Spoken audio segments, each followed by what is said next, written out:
Today's speaker is Andrew Campbell from Blackwell, Oklahoma.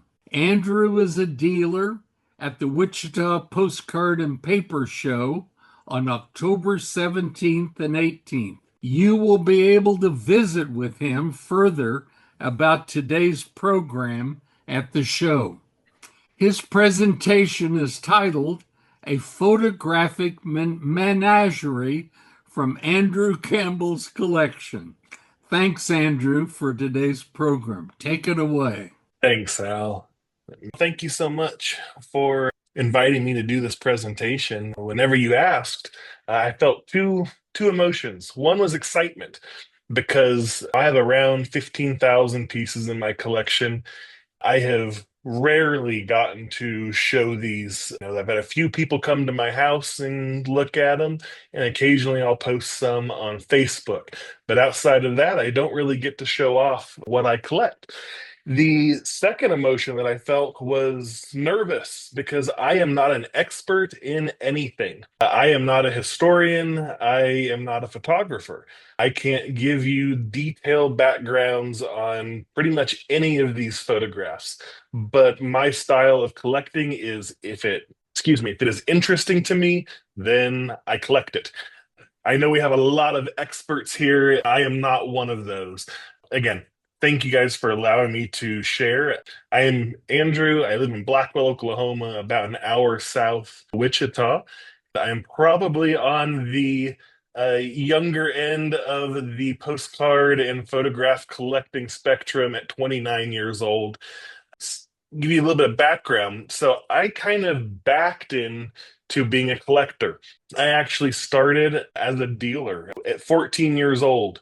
I got my first antique booth. I didn't specialize in photographs. I did all kinds of antiques and things that you would find at garage sales. And I got my first antique booth at 14.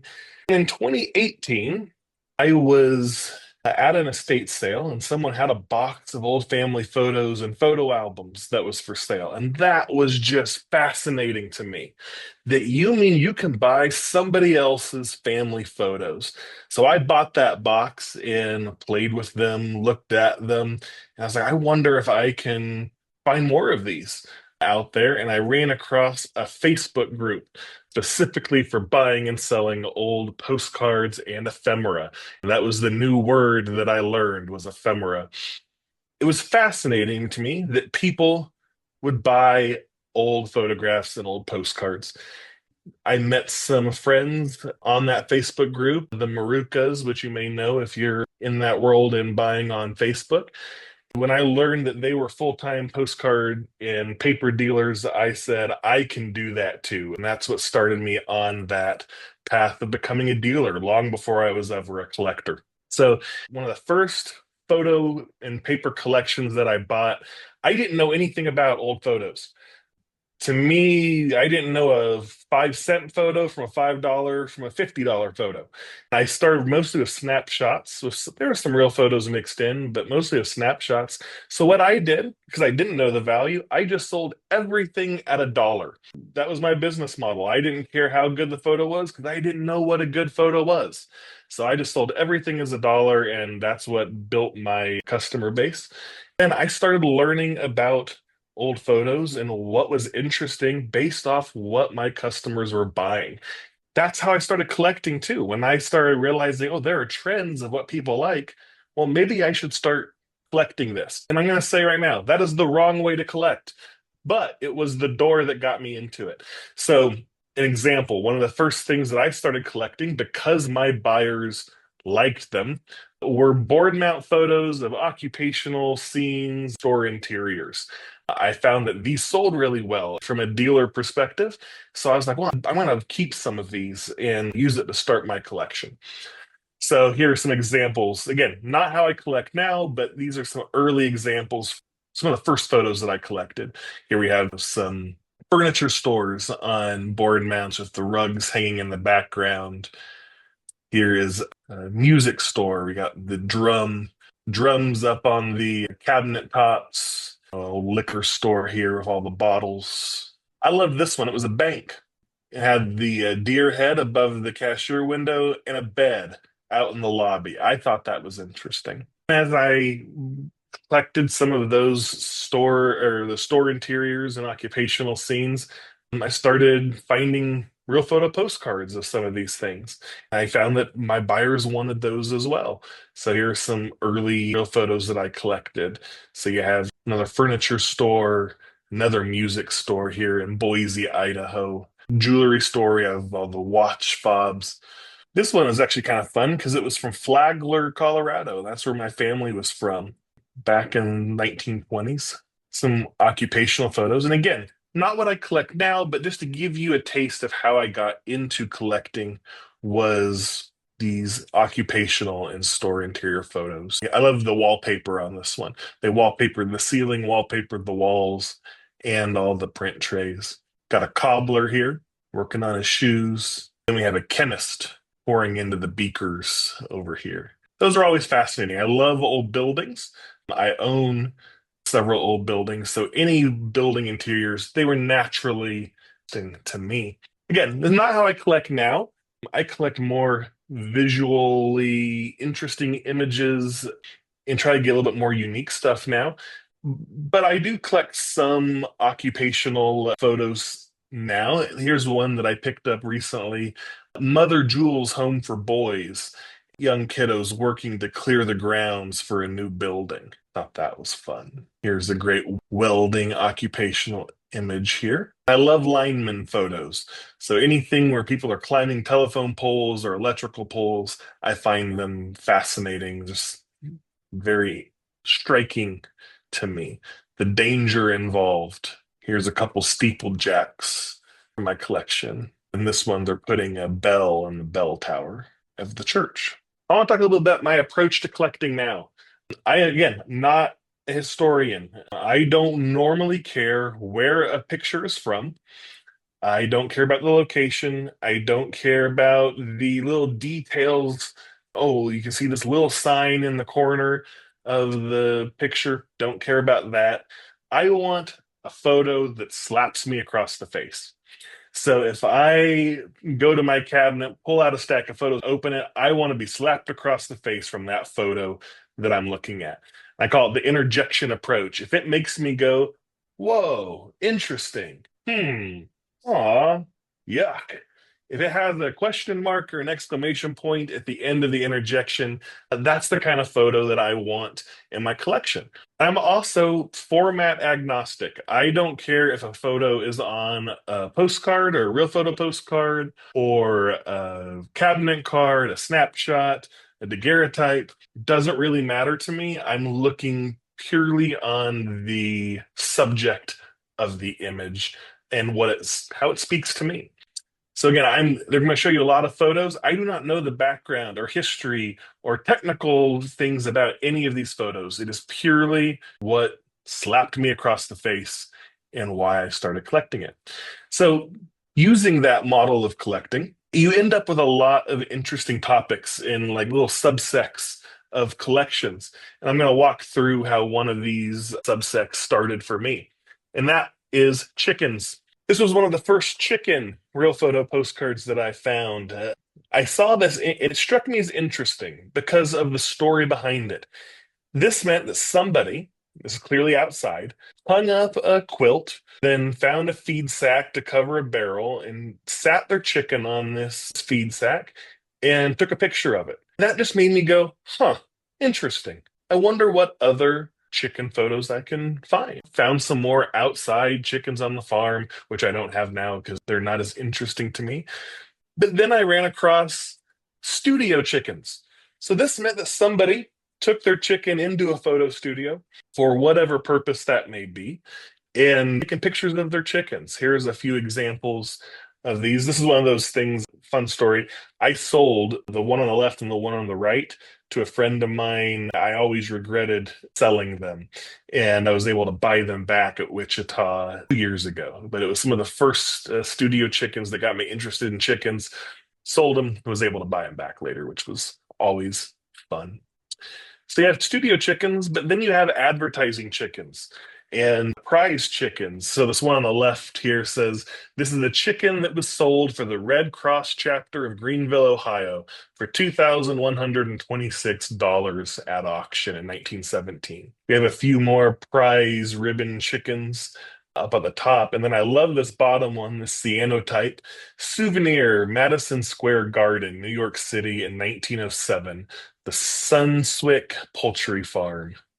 So you have your regular chickens, but again, I am not beholden to only real photo postcards. I love other formats too. Here's average cabinet card, 1880s. And here are a few more. I love again the one on the left here. You have the young boy brought a chicken into the photo studio. Then on the right here, probably my favorite card or my favorite photo in my collection is this masked cabinet card with a chicken, the man's head on the chicken there. So fun. Regular chickens aren't enough. You start looking at chicken cards, eventually you're going to find your exaggerated chickens. I have a thing for exaggeration cards in general, but exaggerated chickens are just great to me. If you have a chicken that you can ride, even better. You got chickens as big as your buildings. This one's actually from Cushing, Oklahoma. I'll talk more about my Oklahoma or my budding Oklahoma collection here later in the presentation, but this one was advertising Fixmer's new racket store. And on the back, they talk about how they sell large chickens at this store. If one man riding a chicken isn't enough for you, here's four men riding three chickens. Times you want to pretend that you're a chicken, and these cards fill that category. This kind of shows how it started with a interesting, I wonder if there's more cards like this, and I slowly built a chicken collection. Another thing that I collect are trophies. Now, this one on the far left, I always say I collect trophies because I didn't win very many as a child. When I found this trophy with my last name on it, I figured I had to have it. That started a trophy collection. And of course, we have a chicken in a trophy. Got your winning ears of corn, a few more selections of trophies. Again, I don't know the background on any of these. That's not what's important to me. It is purely the visual, striking nature of the image. And I'll take a second to say, I think that's why we should collect. You collect what you like, not based off of what somebody else likes. You want to be able to go look at your collection and say, I love this photo. I think this is interesting. I bought this for me, not because anybody else likes it. An example of that would be decorative pillows. This picture of a decorative pillow topper here caught my interest, and I said, I wonder if I can find more decorative pillow postcards. I was able to. Here's a few examples that were in some generic instant family type real photos here. This one, the bottom left, is interesting that they took the time to set up a picture of that pillow on the chair. I got that maybe 3 years ago. Last year, I was able to find another picture of that pillow. I don't know if it was taken at the same time, but found other opposite side of the country. Fun one there. Here's the Detroit Tiger pillow here. And then, of course, you have your holy grail of decorative pillow postcards. This lady showing off all these different decorative pillows. U.S. mail has always been of a fascination to me. I think part of that is because as a dealer, I sell thousands of postcards and photographs over the course of the last 8 or so years. I've shipped a lot of packages. I've dealt with the post office a lot. And I don't normally collect interiors. I don't normally want to pony up the money for them, but I have a few. The thing that I really enjoy are pictures of the mail carriers themselves. So here are a few outdoor mail carriers from my collection. The outdoor ones are great. I love them. But what I really love are the studio photos of mail carriers. And the more packages they have, the better.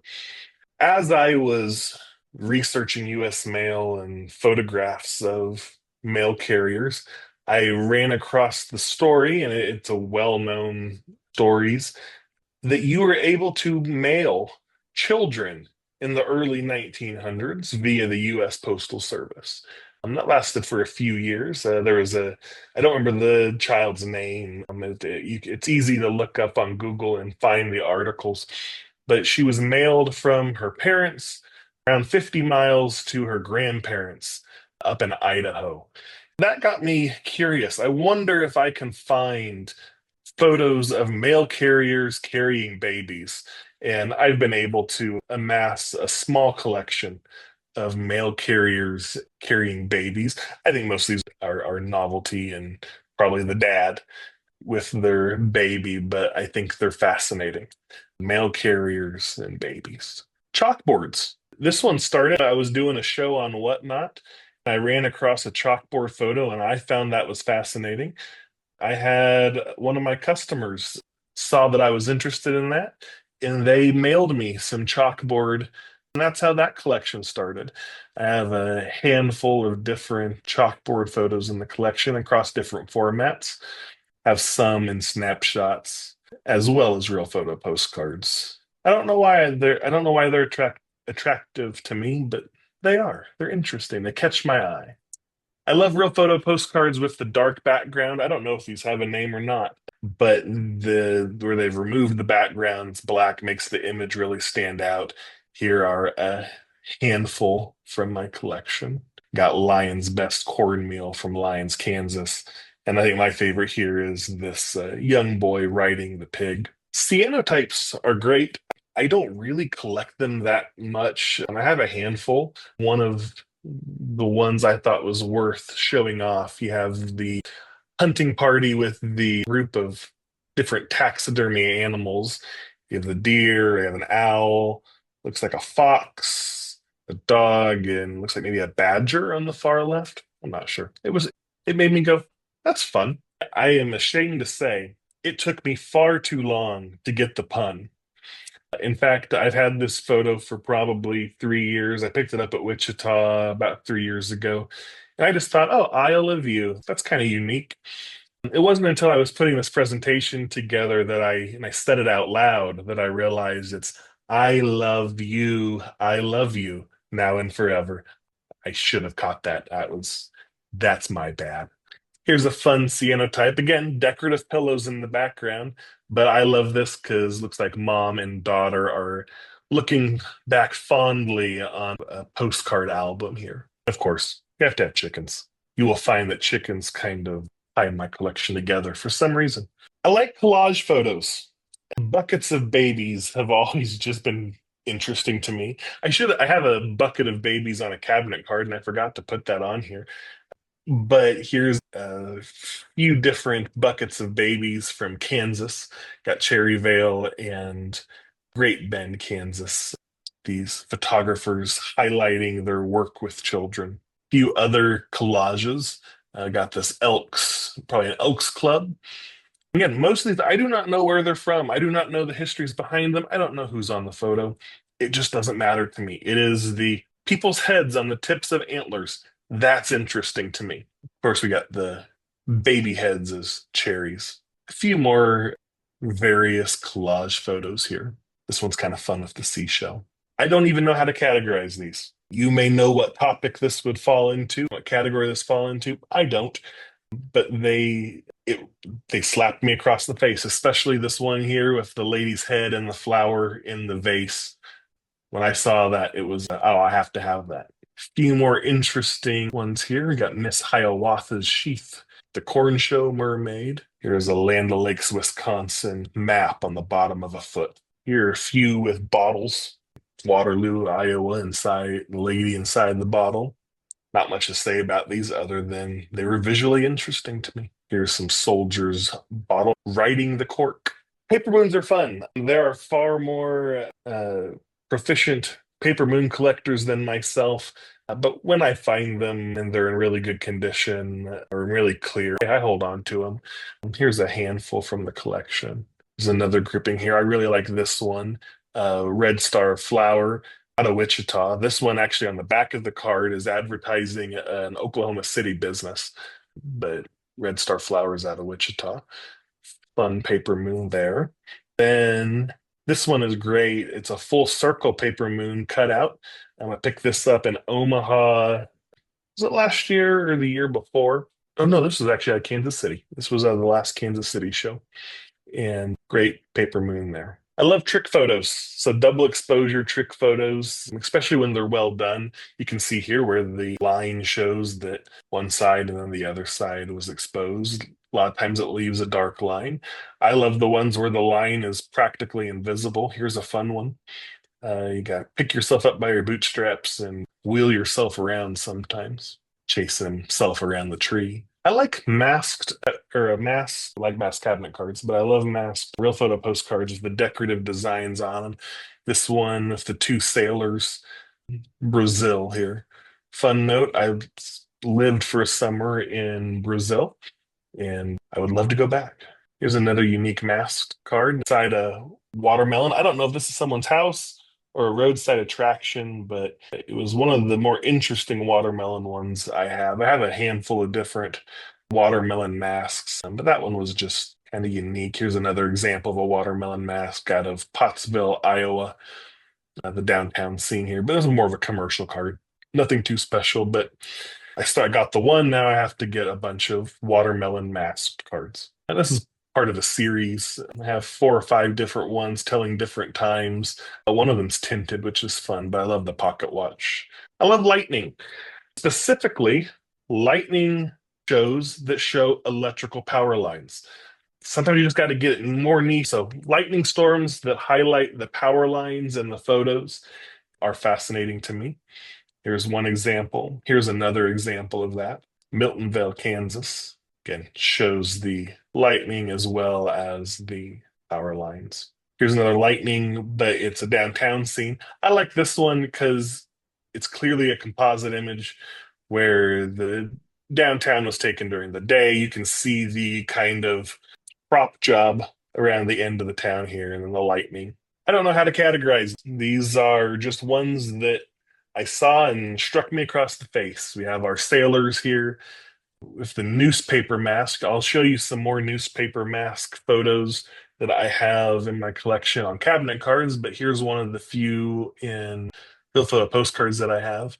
War for Unconditional Surrender of Axis, Churchill Roosevelt meeting in Morocco. I like milk bottle photos.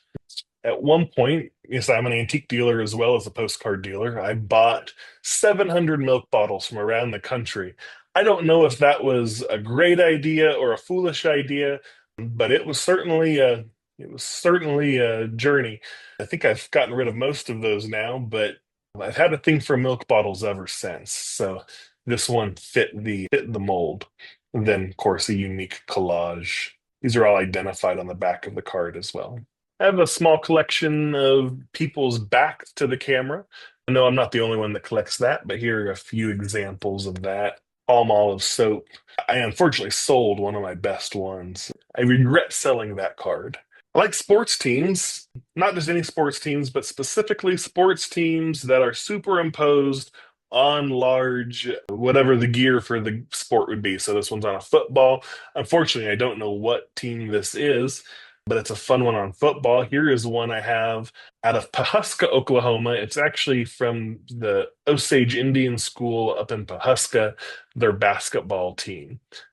I love finding this one. I found this one in the wild. I was at a post or not a postcard show. I was at a flea market in Tulsa, and this was just in a box of random paper.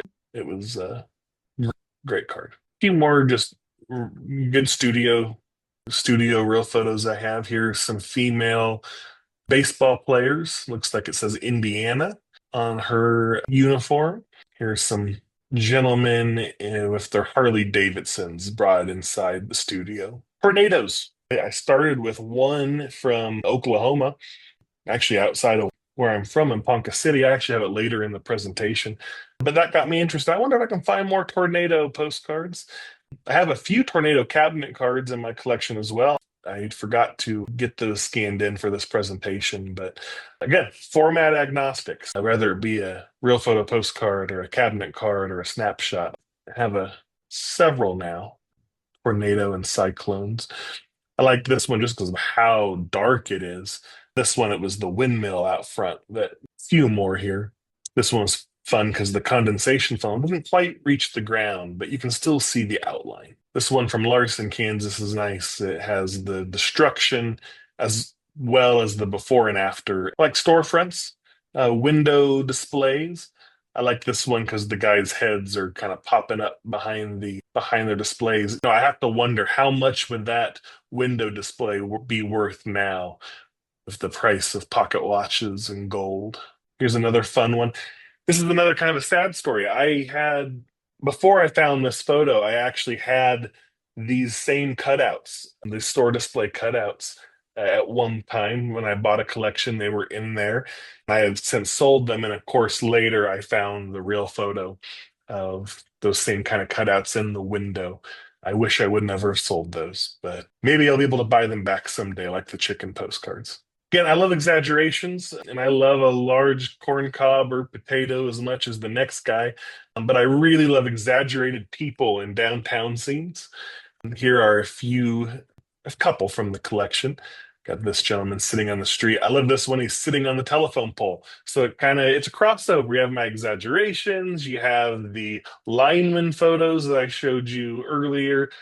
I love it when you find a photo like this that fits multiple categories. Here's the stoneworker chiseling the arches above First National Bank. It's not just people. I love superimposed, exaggerated animals on street scenes. Here's a few different ones here. We got the fox, the dog from Montana, got an elk here in St. Clair, Michigan, and of course, you have to have the chickens. I don't remember where this one was at. I think it had the location on the back. Unfortunately, I don't remember. I don't scan the backs of my cards in. I only care about the fronts normally. So just another fun one with our chickens. I'm format agnostic. So I love real photos, but I also love snapshots. I don't really have topics in my snapshot collection. It's really whatever strikes me whenever I see it. A lot of things I only have maybe one or two of. There's nothing that I really am trying to get 50 of a certain category. Some people collect ones of animals. I want them holding unique animals. So here's a lady and her pet goat, and this boy and his chipmunk. This one's just a dog, but it was a very clean, well done photo. He looks very distinguished gentleman with his puppy by the fireplace, smoking his pipe. It was too good not to keep. Some people look lovingly at their pet dog. This lady looks lovingly at her pet skull. I don't know the story behind these. Was this her ex-lover? Was it a family member? Maybe she's just a medical student. But there's something about that gaze. She is just adoring this skull in her front yard.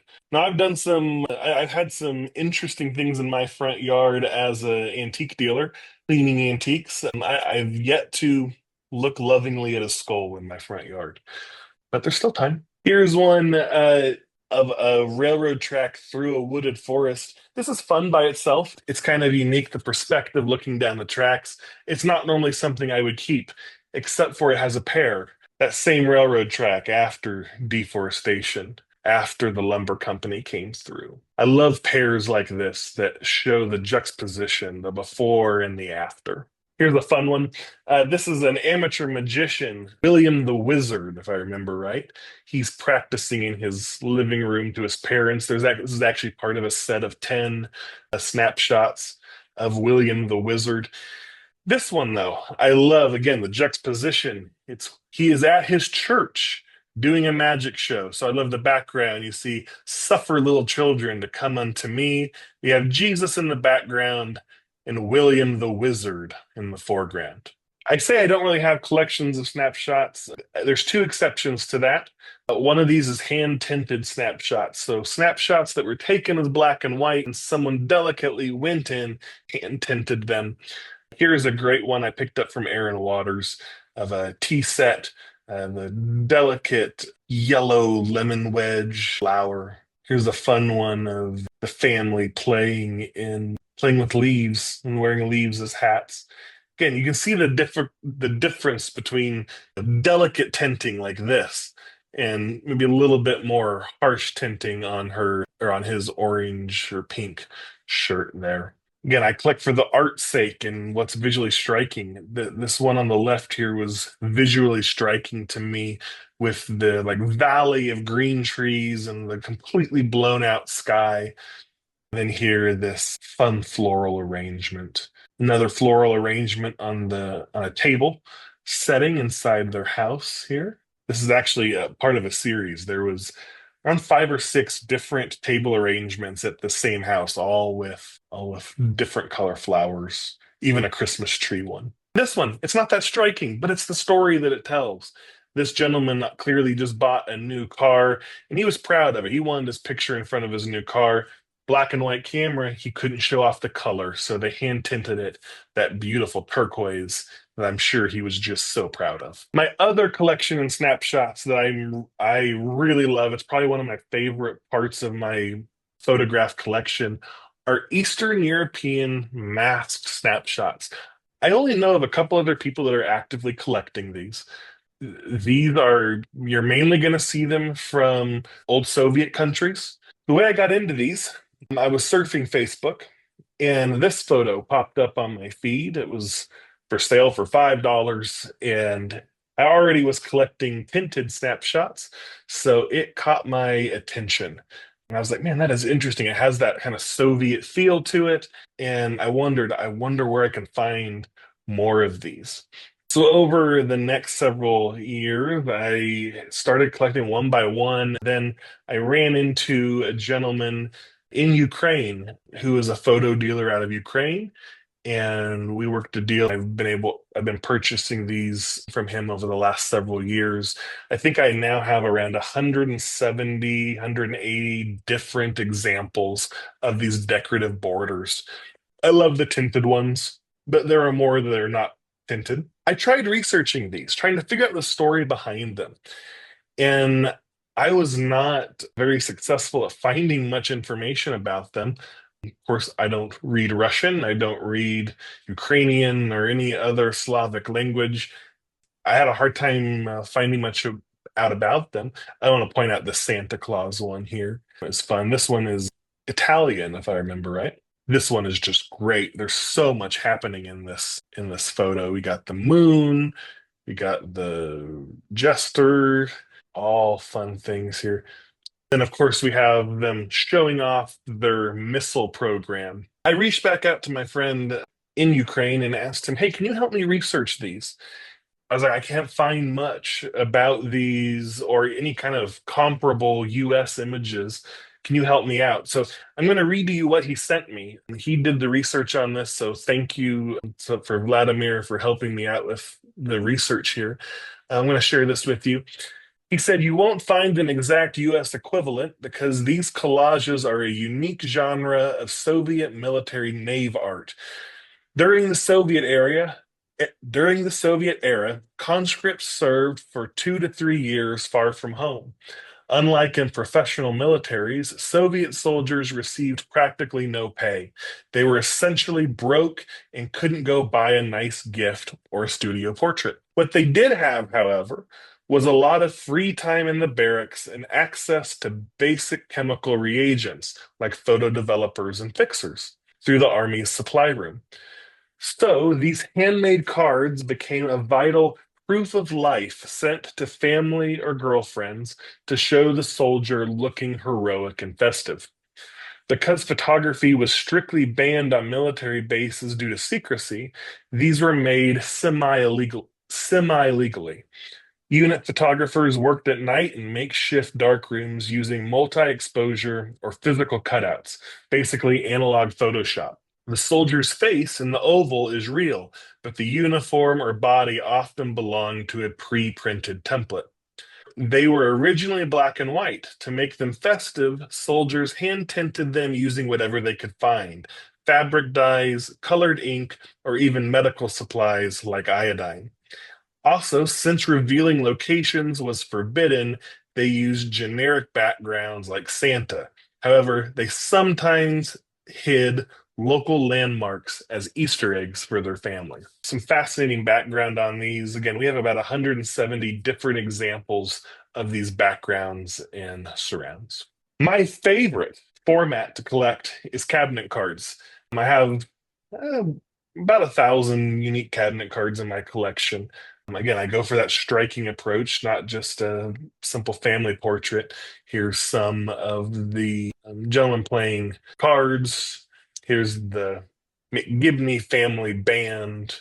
This one by Cerrone with the fake snow. Here's a great one. I had the history on this at some point. My understanding is this was a race dog and his sidekick that would ride on the back of him.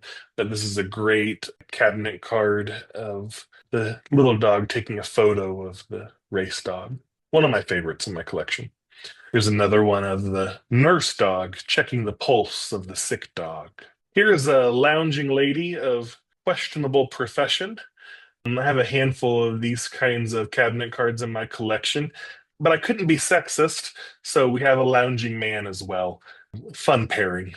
Again, I love unique cabinet cards of objects. Here are the groundbreaking spade for the construction of a local church with the photos of the buildings on the spade. Here's one from Bay City, Michigan. Harmon and Berner photographers, they were well known for their baby photos. So here's one of their displays of children and baby photos for advertising purposes.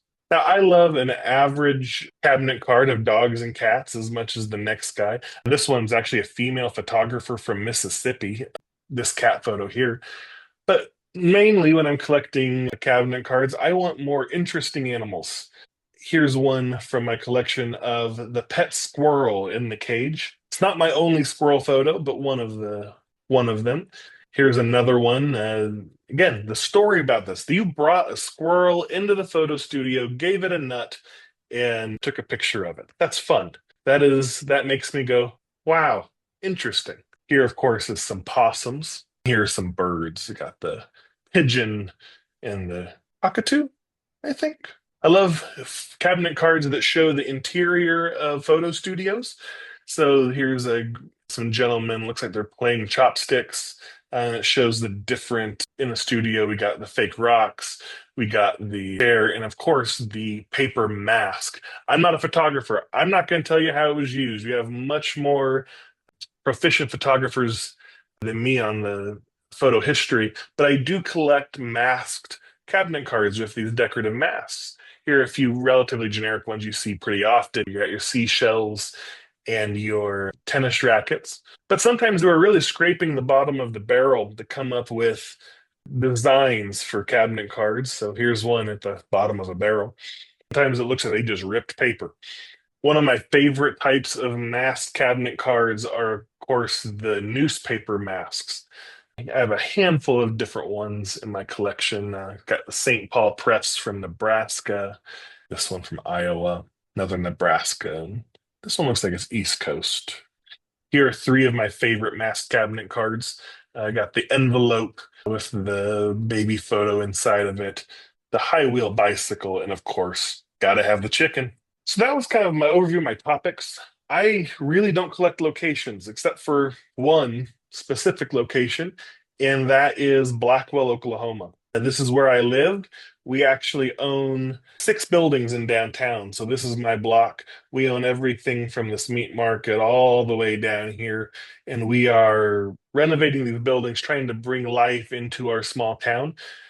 I've used postcards to really tell the story of our downtown, and that's another presentation for another time. But we had some fun things. You see this building here. Here's this same block in 1910. You can see that it used to have a balcony. Sorry. Here, this was actually the drugstore. This was the post office and eventually a stationery and bookstore. And this was the bank.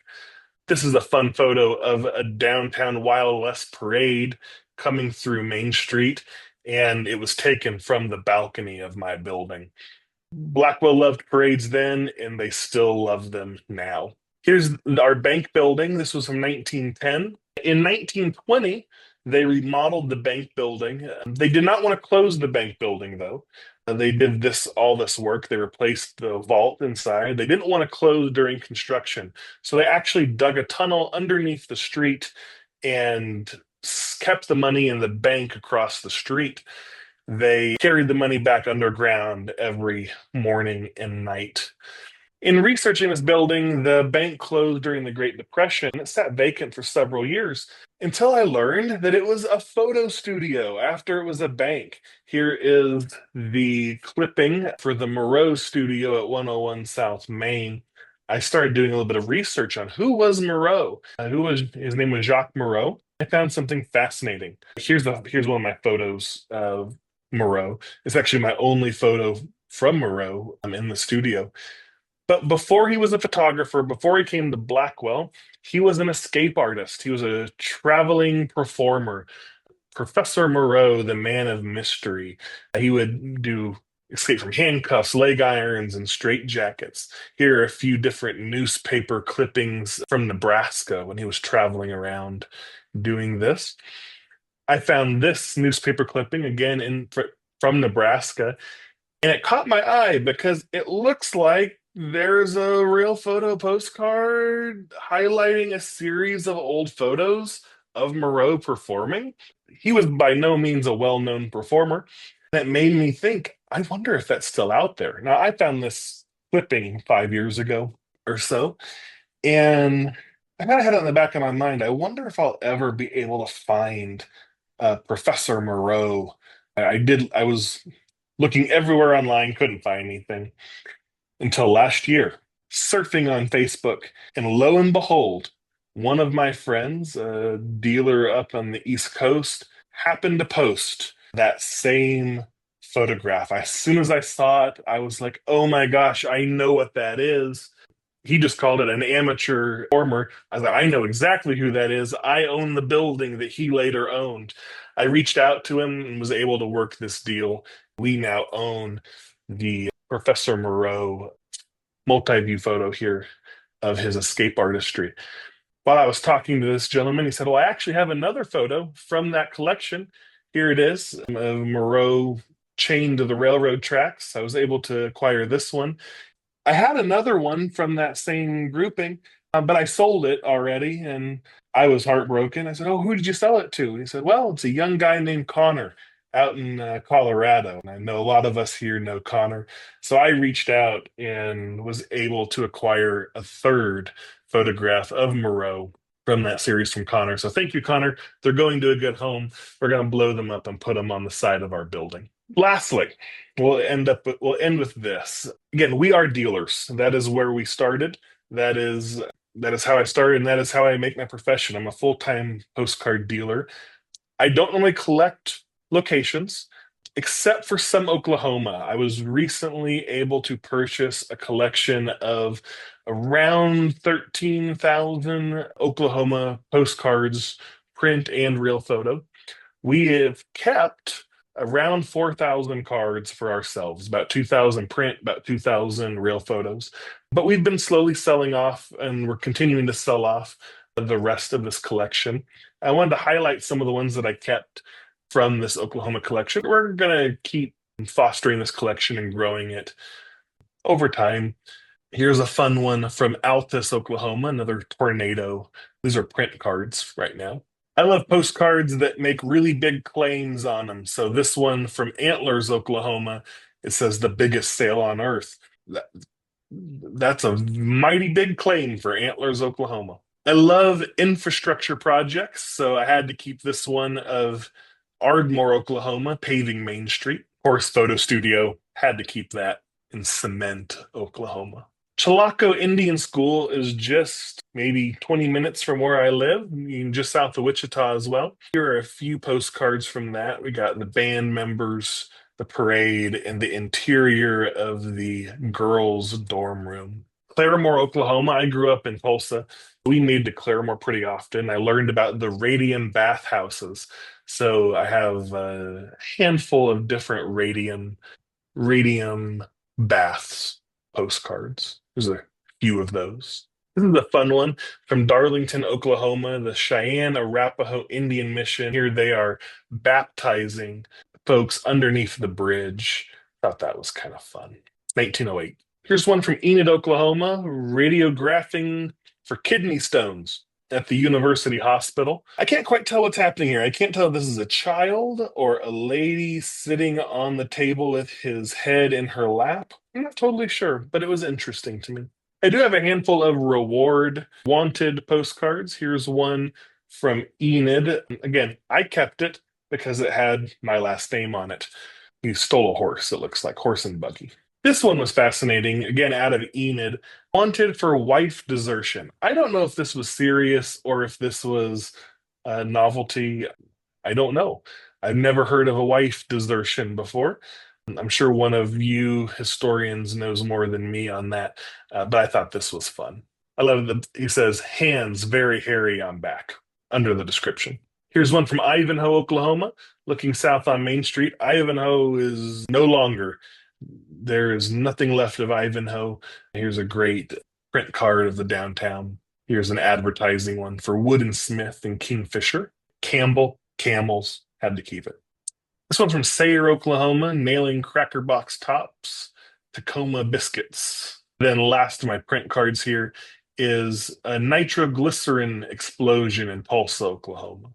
In the real photo side of things, and I love infrastructure projects, I don't know if this is a line or a line, Oklahoma, but they were paving sidewalks here. Again, not much left that town, couple hundred people max. Barnsdall up in Osage County. This is one of their baseball players. Again, I found this one at not a postcard show, at a flea market in a box of old photos. I grew up in Bixby. I actually worked with their historical society for a little bit, researching things. One of the things that we worked on was the old bridge construction. I found this postcard of the bridge construction either shortly before or shortly after the crew.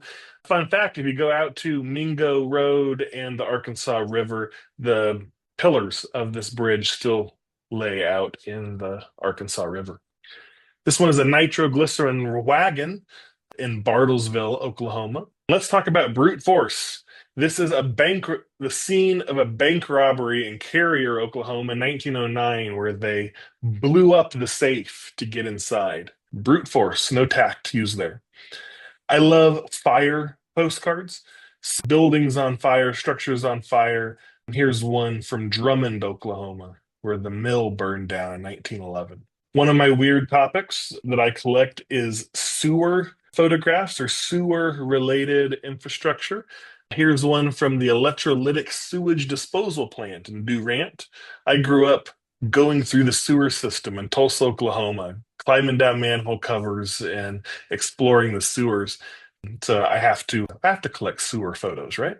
A few more wanted photos here. This gentleman is wanted for forgery out of Guthrie, Oklahoma. These two are out of Sallisaw, Oklahoma. Kind of unique to have two individuals on the same card, highlight their vaccination scars as part of the description. Indianapolis, again, not much more than a wide part in the road right now. Here is an early scene from Indianapolis, Oklahoma. Got the whole town out on the drag. This was my first tornado postcard. It was in Ponca City.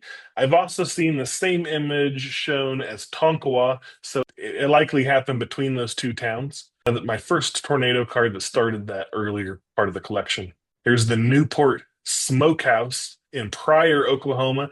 Check out all of these billiard tables and pool tables. That had to have been quite a fun place. You even see a postcard and photo display on the back wall there. Spearmore, again, a town that is really no longer. There wasn't much there to begin with, and there certainly isn't much there now. Here's one of the Welsh Mining Company. I collect different mining photos from around Oklahoma. And this one's from the Welch Mining Company. And we're going to end with a personal story because I think we're nearing an hour here. These are some modern photos. Whenever I was in high school, I used to travel around Oklahoma taking pictures of old abandoned buildings. These are pictures from my trip to Skidee, Oklahoma. They had this monument here in the middle of downtown. There is all of 20 people that live in Skidee anymore. This lady is one of those. She took us around town showing us the abandoned buildings and letting us go inside. That was a core memory during high school. So whenever I found some early Skidee, Oklahoma postcards, they had to, of course, stay in the collection. So guys, thank you for listening to me ramble for an hour about my collection. It has been a pleasure. We are full-time dealers and we do have our own stuff for sale. Right now we're mainly focusing on selling off this Oklahoma collection. So I think we're going to put the link to our eBay store in the description or in the chat. We'll also be out at the Wichita Postcard Show this fall. We'll have a lot of new stuff that hasn't been out before, including the Oklahoma collection. It'll all be there for sale. Thank you guys so much for taking the time to listen, and I'll hand it back over to you, Hal. Thanks. Oh, golly. It just was terrific. Thank you so much, Andrew. Just wonderful, wonderful.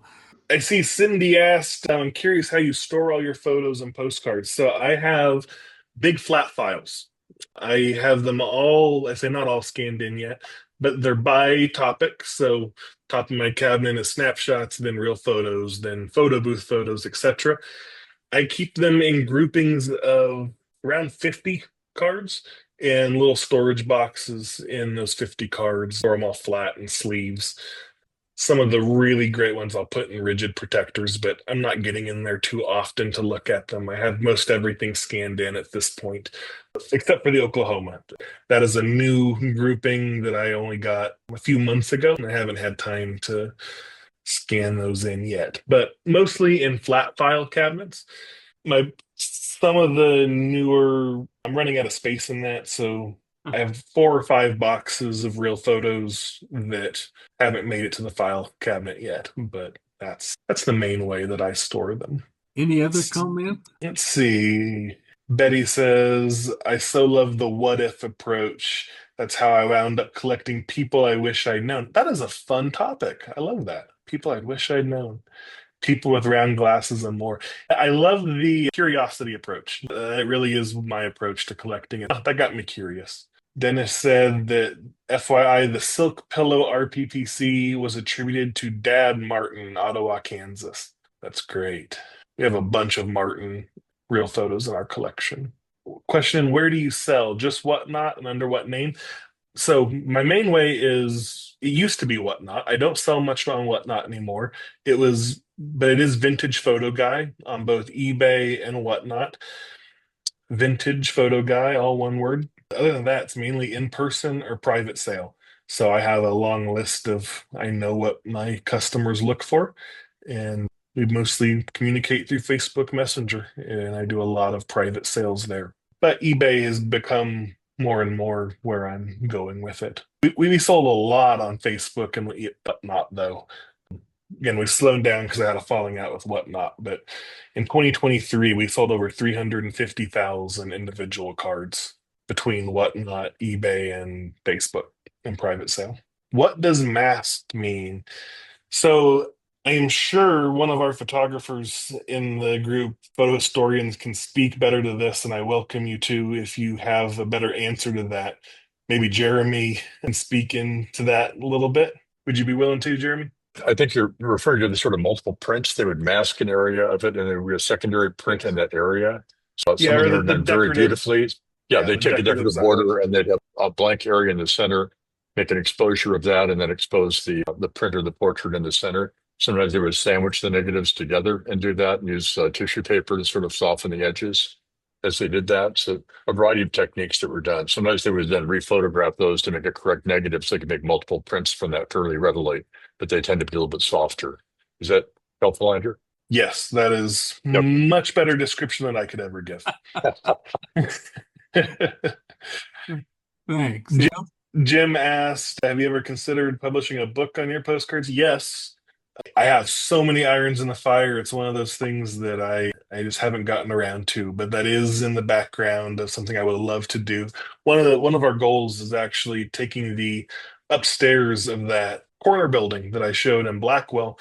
We're going to turn that into a photography museum, highlighting our personal collection, have it all displayed there as well. So an in-person place to see it, because it's one thing to have it in a book, but I love the holding the photo, going in getting the box and that tangible side of it. That's why my favorite museums are the ones where you go see the tangible objects, not just a print hung up on a wall.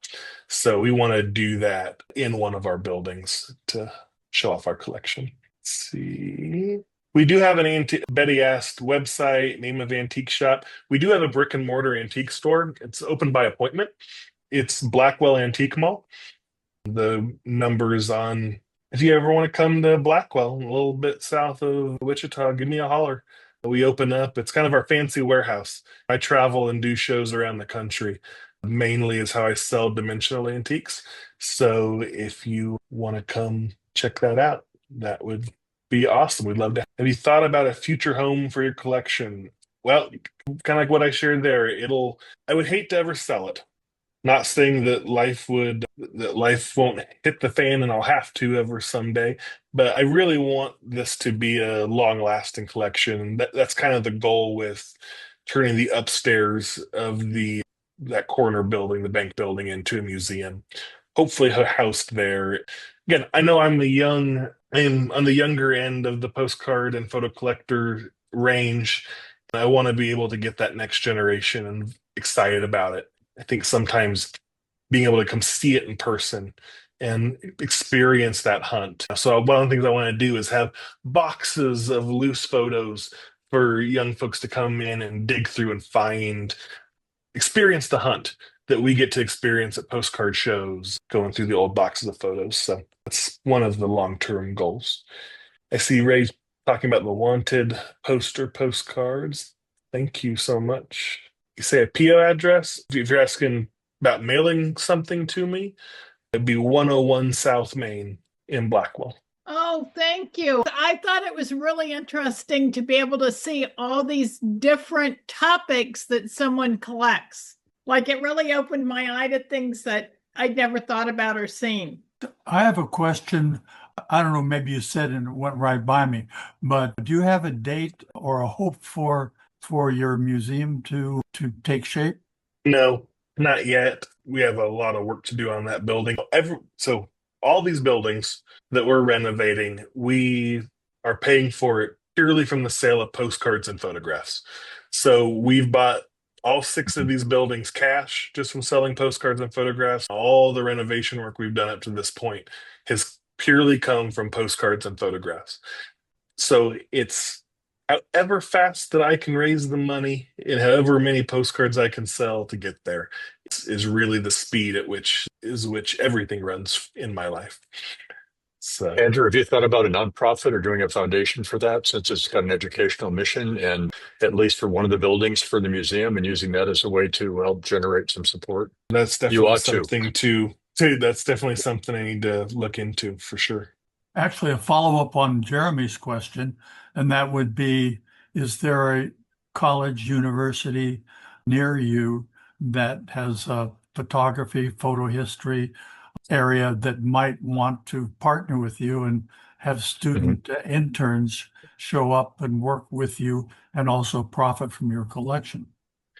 Yeah, not in Blackwell. Tonkawa has a small junior college there, but I also have working relationships with my alma mater at Oral Roberts University. We work closely with them in other aspects, and that would definitely be something to consider. I've been wanting to continue building that relationship there.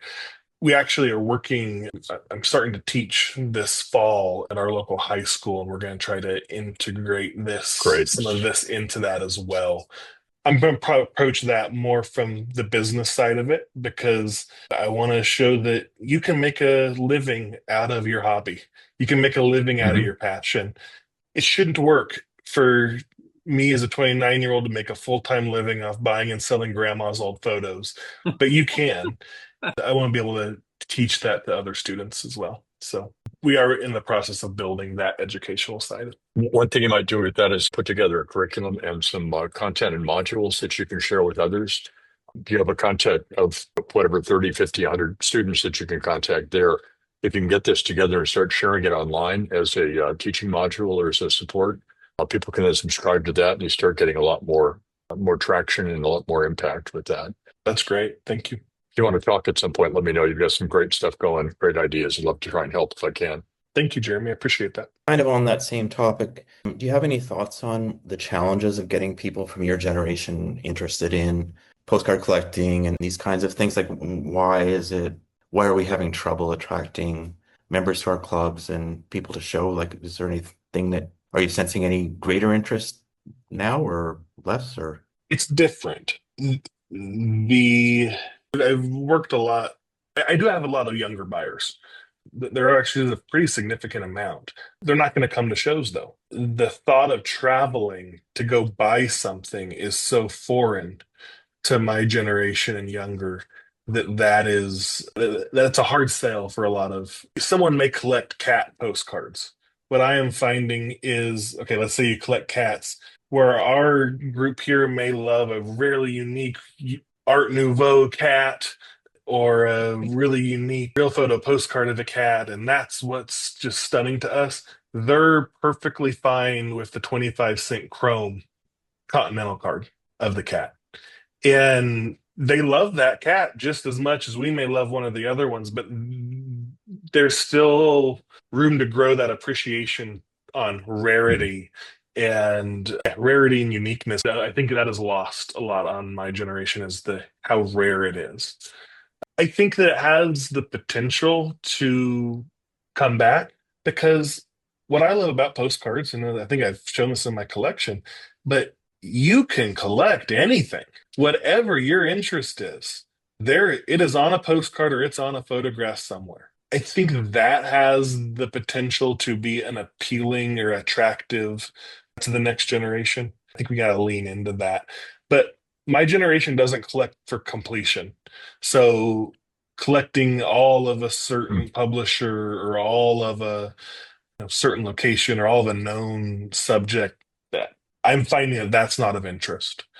So I think it's just going to be a evolution of the hobby. I collect different than a lot of you guys collect, and it's just going to be it's going to shift. I like the way you collect.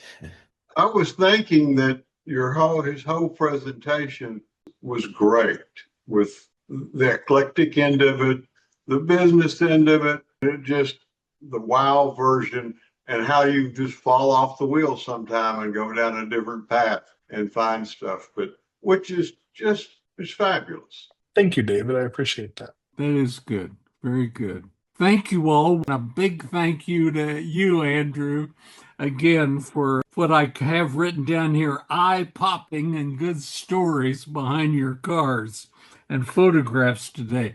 I love seeing the cabinet picked photos and the just snapshots so that you just might otherwise throw away or discard, but you show an interest in those, and I can see how they would just, hopefully everything will keep on going and keep being collected and appreciated. This has been great fun, and we thank you. Happy summertime. We'll see you in the fall. Remember the Wichita Postcard Club show on the 17th and 18th of October. We'll have information soon.